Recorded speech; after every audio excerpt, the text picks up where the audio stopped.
Good morning, good morning, good morning. Hoping you all can hear me. We'll give it a few moments for you all to join in. Let's see here. Am I live? I am live, I believe. Me. We'll give it a few moments for you all to join. All right, all right, all right. Okay, I'm live. Wanted to just check for my phone. Am I live? Okay, so I am live. Good morning to you. Good morning, good morning, good morning. Mama's gone freelancing. Um, I am Camille Mitchell. I'm affectionately known in the industry as the business architect. I work with business owners, entrepreneurs, leaders, and executives with their business management and accounting services. I help them design, implement, and manage their growth focused blueprint. I was really looking forward to speaking to you all this morning. Really excited about it today. Real quick about me, my name is Camille Mitchell. I'm from Atlanta, Georgia, and I began freelancing and on this journey of virtual assistant world in 2005, believe it or not. So 13 years ago, I began working from home. And it was the most scary yet the most enjoyable thing, part of my life. At the time, I was working as an accountant for one of the Fortune 500 construction firm. I was the head accountant for projects. We built Bank of America's and Fifth Third Bank and Delta Community Credit Unions, and I was the accountant over those projects for the southeast of the United States region. And so my territory was North Carolina to Texas, and I was the accountant over those projects. And so how I got started in working freelancing is, as the accountant over these projects, we hired subcontractors. And some of these subcontractors were not astute in completing their billings and submitting billings on time, or they had questions regarding paperwork and submitting the waiver of liens. And so they would ask me, hey, can you help me? And I have one guy, and that turned into two, and that turned into like five. And so before you knew it, I was at home on weekends doing remote bookkeeping for them and also helping them with doing their billing. And so that's kind of how I started in the virtual assistant and freelance world. Now, when I started in 2005, I had no clue what the word virtual assistant was. Back then, we called ourselves remote workers, or you outsource, and that was the term. And that was the term that we used. It was, hey, you're working remotely. And the term virtual assistant, I was not even in my mind. I had not even heard of it. So moving forward, I did that for 2005. And then housing crash happened in 2008, 2009. So I got laid off, and I went through series of temporary positions where they kept putting me with construction firms because I had years and years of construction and governmental accounting experience. So my experience in accounting ranges from working for Nations Bank, when it turned to Bank of America, then working except for construction firms as an accountant and as a business manager and an office manager. I started my own tax firm my first tax firm in 2009. So I've been in the accounting industry and for a while. Outside of that, I became an entrepreneur at the age of 10. So how did you become an entrepreneur at the age of 10? Great question. So at the age of 10, I have two younger siblings, and my mom was working, and it was really hot that summer. And usually we would go to summer camp, but summer camp was really boring this particular year. And so I had asked my mom if she could go to the store to buy some styrofoam cups, some sugar, and some Kool-Aid mix. Okay, this is, and I'm a little older probably than a lot of some people, not old, but older. And so I was 10 years old. This was in the 80s. Okay, and back then we had a product called Tang. So we got some Kool-Aid in different flavors, and we got some Tang. And so I went home, I mixed it up and made freezy cups. And you mix like you make your Kool-Aid mix, and then you put it in the freezer, and you don't let it get frozen all the way. Just really a really good frozen, and then you mix like a slush, right? So that's what I did. And I had 25-cent cups, 50-cent cups, and $1 cups. And this is in the 80s, so this is I was and it just really adventurous and courageous to do this. But I had two younger siblings, and it's like, hey, I just wanted to do it. And my mom, and she invested in me being a business owner, and so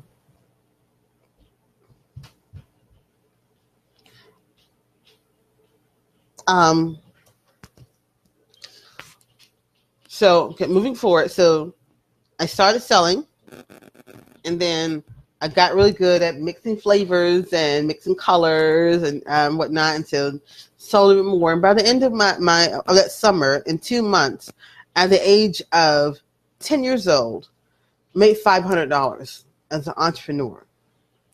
So I've always been an entrepreneur. Okay, and so that's not to say that if you're just starting out and you never had the entrepreneurial bug, you can't do it. You can. I'm just telling you that, for those that have children, when you recognize and you see that entrepreneurial kind of gift in them, go ahead and nurture it. You never know where it's going to go. All right, so back now to current status. So in 2008, I got laid off, and in 2009, I got a CDL. I still have a CDL to drive commercially. I still can drive. I don't drive anymore, but I can drive commercially. And so with the CDL, I drove a school bus for a summer day camp, and I began to work as an operations manager for a small trucking firm. And then I did dispatching, and I was doing this from home. Okay, so I got my CDL, and I met a guy that said, hey, I have a trucking business, but I'm having problems getting my money. So everything for me centralized what my key points were, and I'll discuss that later in my presentation. But I met a guy. He says, hey, I could really use your expertise, and this is what my struggles are. And so I began to help him with his bookkeeping for his business. And then I began to do his dispatching, and I did this all from home. I had my living room turned into an office. It was amazing. Kind of what happened. I just totally changed my living room to an office, and I began to work from home. And I did that for a while because there were no jobs, and there were no jobs in my industry. Everybody has a business management degree, and the housing crunch was going, so there weren't any construction industry jobs, which my experience was, and everyone wanted to just hire temp. So this is in 2008 and 9, and I'm working from home. And then I drove a school bus so that I could have insurance benefits, because I could be off in the middle of the day, and run my little routes in the morning and afternoon, be off in the middle of the day to do work from home and have insurance benefits for my family. And so that's what I did. And so fast forward and to 2015. So in the course of this time, I did little odds and ends, still working from home and whatnot. And in 2015, I said, you know what? I'm going to step on out there and open a new business. So I incorporated Camille Mitchell, LLC, as a business management and accounting consulting firm. And it was a really good thing that I did. By the end of December 2015, I was in a really bad accident on my job, and I suffered 5 collapsed discs on my back. And So I wasn't able to work like I was working, you know? So I had to be creative to figure out how I was going to replace income from my job, grow my business while still nurturing and working on healing myself.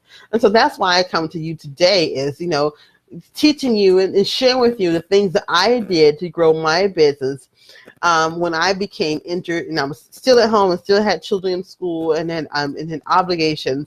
But I was, you know, just trying to make it. And so that next year in 2016, I made more money in my business than I did ever working on a job. And the reason is I got strategic about my growth. I took implemented strategies, and I was intentional about the growth of my business. So now we're going to talk about some key points that I did to do that. One of the key points I did was to identify my strength. I knew that I had a strong background in accounting. And this strong background in accounting allowed me to kind of do things that other people weren't doing, bookkeeping wise. So people can, you know, whatever your strength is, you know, the Bible says, I'm a Christian, your gifts will make room for you.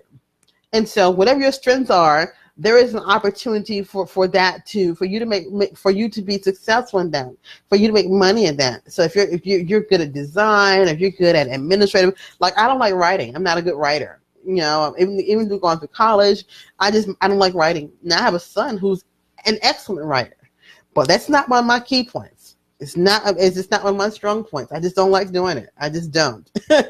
But I love numbers. I love designing things. And so whatever your strong points are, you want to identify those. And you want to build service offerings surrounding your strengths. Okay, so for me, I built packages surrounding my bookkeeping. I'm very, very tech savvy, so I learned how to use different applications and create designs and a marketing material in Canva. So I built service packages around what I was good at. Okay. And then I figured out, okay, well, who was my ideal clients? I looked at who I worked with in the past as an employee, as a freelancer. And I said, well, since I'm going into this business 100%, who do I want to work with and why? Where are they and how do I reach them? I knew that I had experience working with construction. Okay. I like that. I had experience working with trucking and truckers. I like that. I still do. And I also had experience working with other business owners who just needed to get their things in line. So I had to be real with myself and said, okay, I can't target everybody. So initially I just started targeting truckers and construction companies or construction industry businesses. And then as my level of expertise grew in the online space, I began to take on more online digital-based businesses like consultants and whatnot, or coaches. And so that's kind of where I am now in 2018. Is that I serve a plethora of backgrounds due to me expanding my service offerings. And then you want to create a marketing calendar. You know, you want to identify how you're going to make your money, what you're going to do, and how often do you need to promote those items and where you need to promote those items so that you can be seen and be visible. So for me, my truckers, this is going to sound really like unorthodox. I actually went to truck stops. I posted flyers in truck stops because a lot of truckers are not on their phones. They're driving. When I get off the phone, they may be looking at, you know, some Facebook groups or whatnot, or talking to their family and friends. But a lot of truckers, for the most part, are not really big on social media.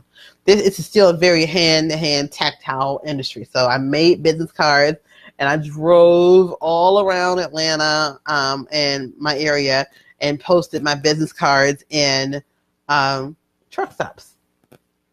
And I had flyers, and I had met a young lady who worked for the railroad, and I said, hey, can you give this my business cards from your railroad colleagues, because they're going all over the United States on the railroad as conductors.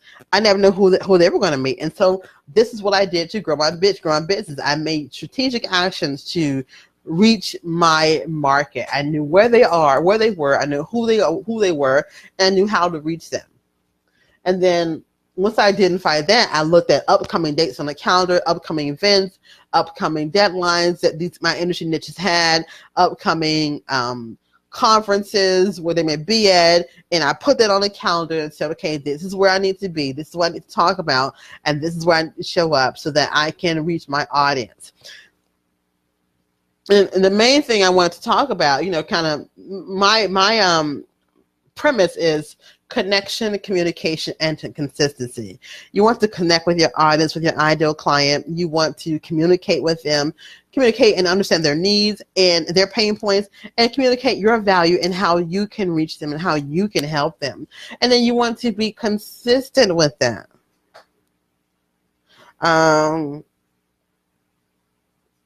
Consistency is key. Just a moment here. So, and once you've done that, you want to set monthly goals for your sales, your reach, and your metrics. So this goes back to me being a numbers girl. How much money do you need to make for your business?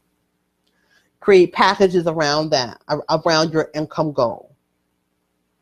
Create products around your income goal.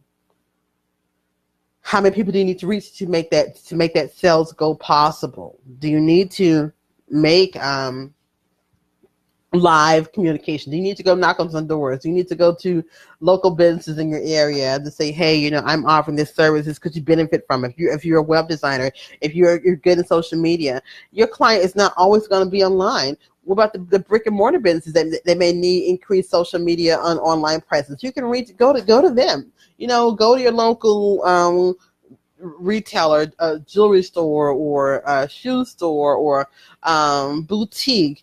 Are you looking to reach more clients, more customers? Here's how I can help you. It's not always going to be online. So figure out how you're going to connect with audience, and then how you can best serve that audience. If it's not always going to be an online digital space client that you may have, you may deal with some brick and mortar clients. And then and communicate, constant communication. So you communicate through social media, through emails, through speaking engagements, through ebooks. You can communicate in various ways, and to reach them. So it's very, very important that we kind of expand ourselves and get out of the box. Sometimes we put ourselves in a box, and so I want you to get out of the box. Don't box yourself in. You just never know where you're going to go and how that opportunity is going to present itself to you, because if you're not allowing yourself the time to expand and be open to new opportunities. And then look at complementary organizations that you can partner with. If you don't do websites, but you do content writing, then partner with someone that builds website, and you all work together. I'm not saying to do what's called like a joint venture or a partnership. What I'm saying is say, hey, if this person gets a website client, then maybe they can recommend your services as the person to do the content writing for that website, so that you both get money. And then if you get a gig for writing, and the person says, hey, I need to increase our web presence, then you can connect them to the person who does websites, and you all can build a referral partnership just like that. I have that going on right now with a colleague. She's an online business manager like I am, but I offer services that she does not offer, and so I don't compete with her. We work together. If she has a client that she's identified that needs my services, then I'm there to refer them to me, and then I'm there to pick up the work. I pay her referral fee, and we work together collaboratively. So you can build a network of partnerships and affiliations with complementary businesses, and that's another way to grow your business and to grow your reach, is by partnering with complementary businesses. Now, how are we going to track our metrics? In tracking your metrics, you want to really be strategic. How many people did I reach this month on my social media? On my did I hand out business cards? Did I go to any conferences or association meetings or meetup? How many people did you meet? And then of that, how many actually turned into a sale. So you want to track your metrics, like your contact and your reach metrics, so you can know, okay, which platform performed best, which marketing tool was best for you, and why. Was it because it was raining that time and no one wanted to come out, and so they did things online? Or, okay, you want to just look at all different types of things to determine if you're being profitable or not. Okay. Now let's go ahead and kind of dive a little deeper. Here it is, 2018. So Camille, I hear what you're saying. I'm a single mom, and I'm tired of the not having time with my family, my children. What can I do now? I'm on a low budget. What can I do now? And this is actually one of the questions that I got. One of the questions that we received was that, hey, what exactly is freelance work? And my answer is simple. Freelance work is work that you contract independently as a W-9 or 1099 opportunity. It's not a job. You're not a W-4, W-2 person. You're not going to get a W-2. They're not controlling your schedule as if you are an employee. You are actively going out seeking your own opportunities, not jobs, but opportunities. You are pricing your own work, and you are delivering the service, and then you're moving on, or you're continuing that relationship. Freelance work is just that. It's still a business on a smaller scale, usually with you being the only employee, okay, or the only service provider. That's a freelance That's a freelance work. So whether or not you have an Etsy store and you're selling crafts, arts and crafts, that's a freelancer. It's something you're doing solely by yourself. So that's pretty much it in a nutshell, okay? How do I get involved without spending a lot of money? Which is a great, great question. How do you get involved without spending a lot of money? So, like I said, when I started out, I was laid off. I did not have a lot of expendable money. So I had to get creative. Networking. You don't have to always spend Facebook ads. For me, when I first started out, I believe in growing slow. I used all kind of free applications because I could not afford to pay for those huge applications. So I had a free Gmail account until I can afford to get a business Gmail account. I used Cognito Forms as a way to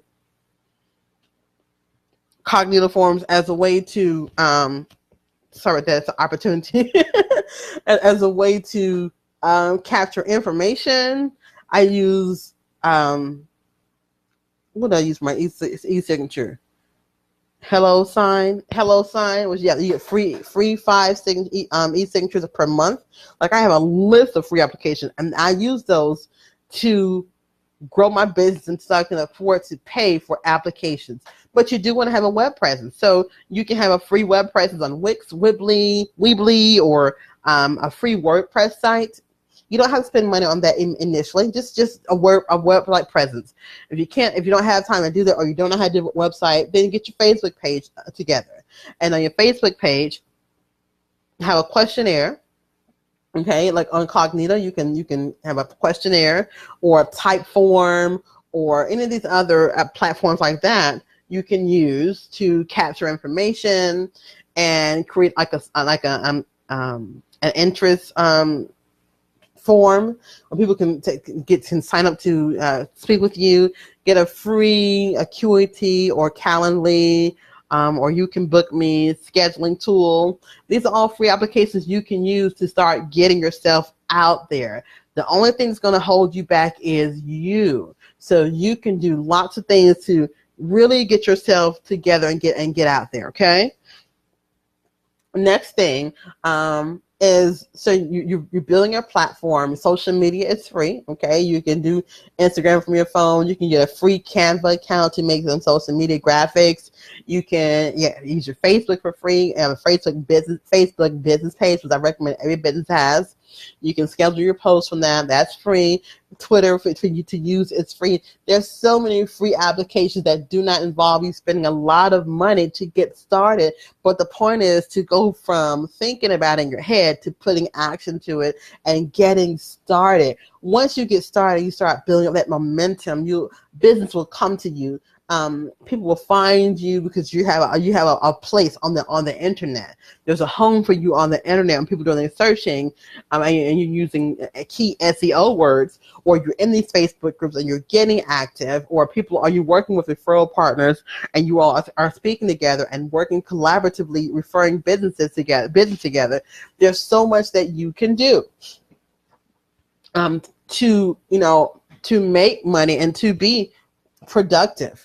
Okay, my first gig, I didn't tell you this. So let's just back up a little bit of how I found out what a virtual assistant was. Now, mind you, I said I started working remotely in 2005.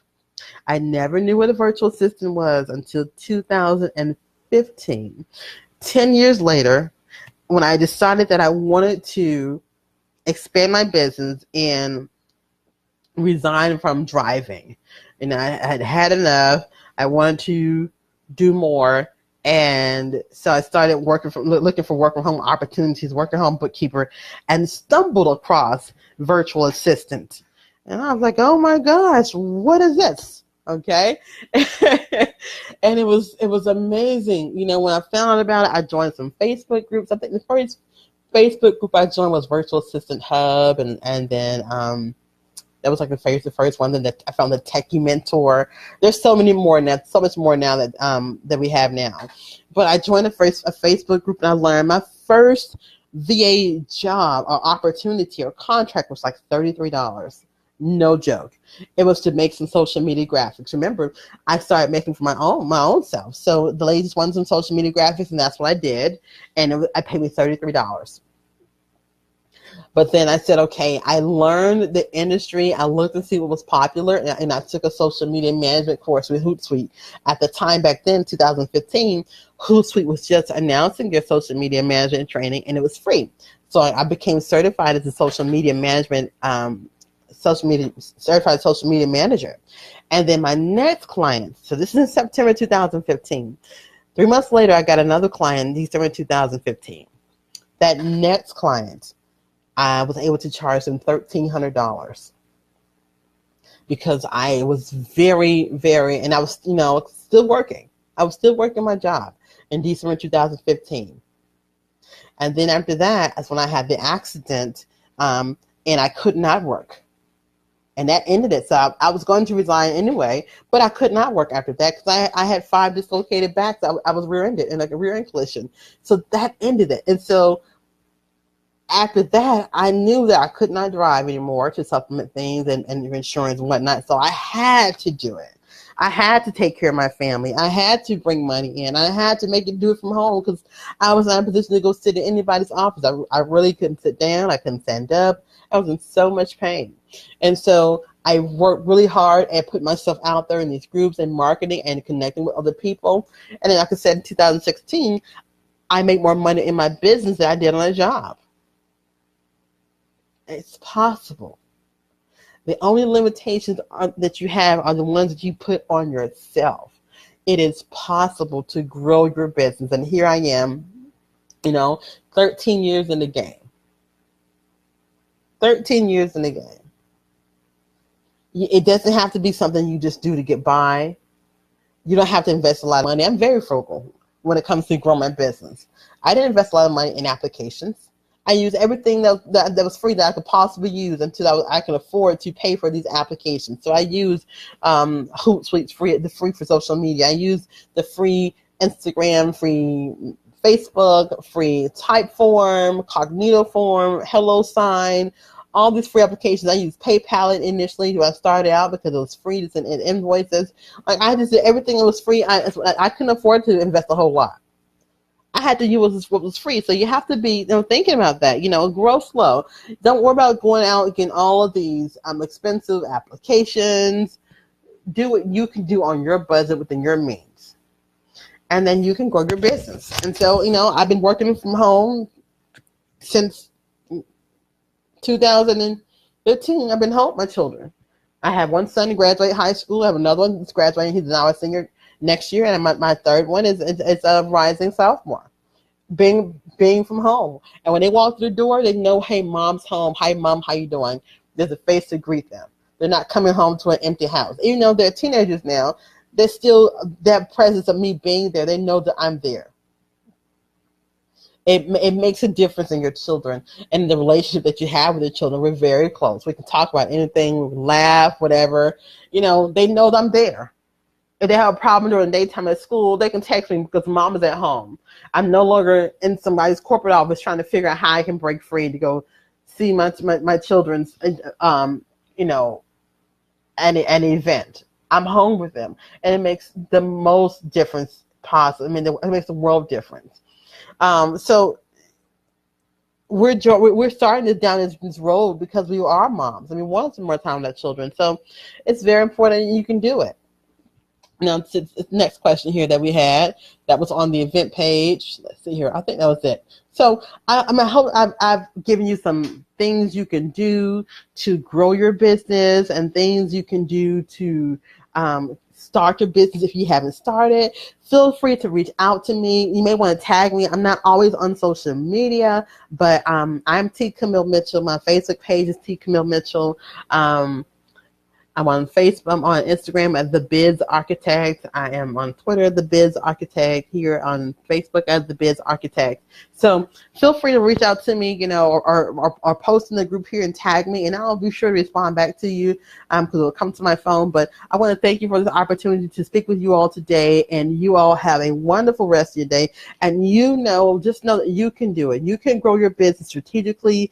You can have 5-figure month. You can have that 6-figure business. It is possible, and you can do it from your home.